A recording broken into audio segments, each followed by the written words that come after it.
নিরাপত্তা জোরদার আরো করার ব্যাপারে কোনো কথা হয়েছে কিনা?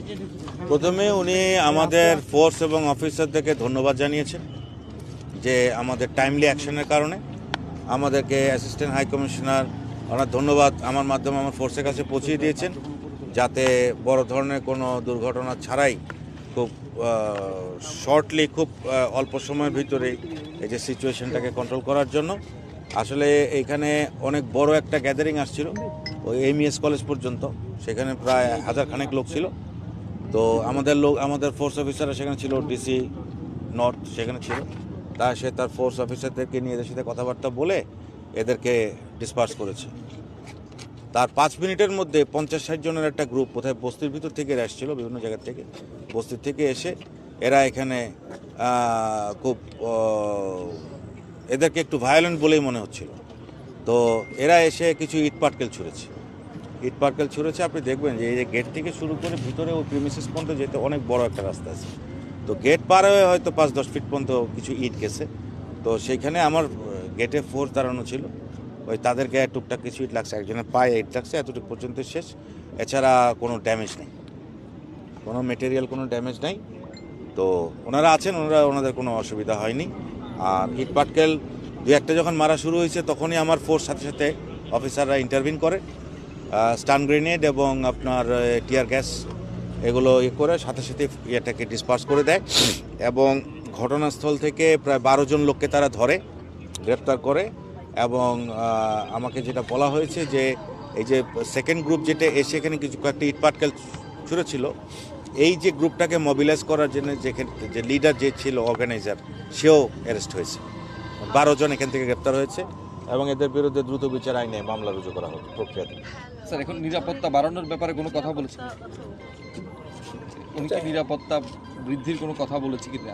নিরাপত্তাটা কি থাকবে কিনা? আসলে যে এখন তো আমরা দেখলাম পুলিশের পাশাপাশি সেনাবাহিনী এসেছে, তাই এই নিরাপত্তাটা কি কন্টিনিউ হবে কিনা?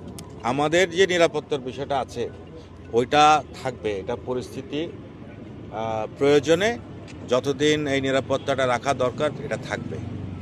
কারণ এখনকার পরিস্থিতিটা বোঝাই যাচ্ছে, আমরা সবাই বুঝতে পারছি যে এখন টেম্পারস আর ফ্লাইং ভেরি হাই সব জায়গায়। আচ্ছা স্যার, আপনি বলছিলেন যে একটা গ্রুপ কিন্তু হিউজ পরিমাণ একটা গ্রুপকে ওনারা কিন্তু এখানে নিবৃত করে রেখেছিল, ওনারাও শান্তিপূর্ণভাবে চলে গেছে।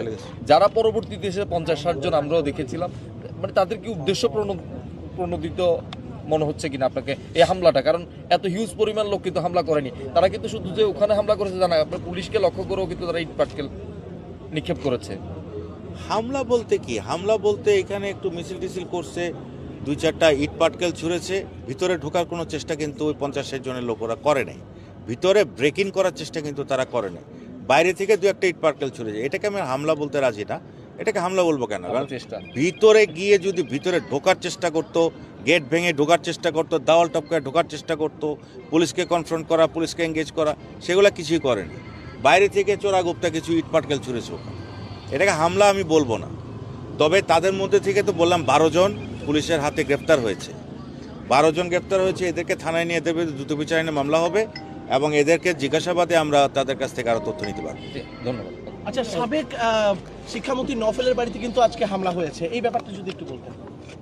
এই ব্যাপারটা নিয়ে এখন পর্যন্ত বলার মতো সময় আসে না, কারণ আমরা এই জায়গাটা নিয়ে ব্যস্ত ছিলাম। আমরা পরবর্তীতে ওখানকার লোকাল ওসির সাথে কথা বলে ওখানে কি হয়েছে সেটা বিষয়ে আমরা বলবো পরবর্তীতে জানাবো। ওখান থেকে একটা অস্ত্র উদ্ধার হয়েছে, ছাত্র জনতা কিন্তু ওখান থেকে একটা অস্ত্র উদ্ধার করেছে। Very good, very good. অস্ত্র আইনে মামলা হবে। এছাড়া ঢাকায় কিছু পত্রিকা অফিসে কিন্তু আগুন দেওয়ার চেষ্টা চলছে। আচ্ছা, চট্টগ্রামে আর অন্যান্য জায়গাগুলোতে কেমন নিরাপত্তা থাকবে বলে মনে হচ্ছে? ডেইলি স্টারের বিষয় শুনেছি, ডেইলি স্টারে ওখানে আমার ফোর্স অফিসার আছে। হ্যাঁ, ডেইলি স্টার, তো ডেইলি স্টারে আমার নিরাপত্তা আছে। ডেইলি স্টারেও কিছু লোক ওখানে হামলা করার প্রস্তুতি নিয়েছিল, তো আমার ওসি ওখানে আছে, তারা মোটামুটি ওই জায়গাটাকে প্রোটেকশন দিচ্ছে।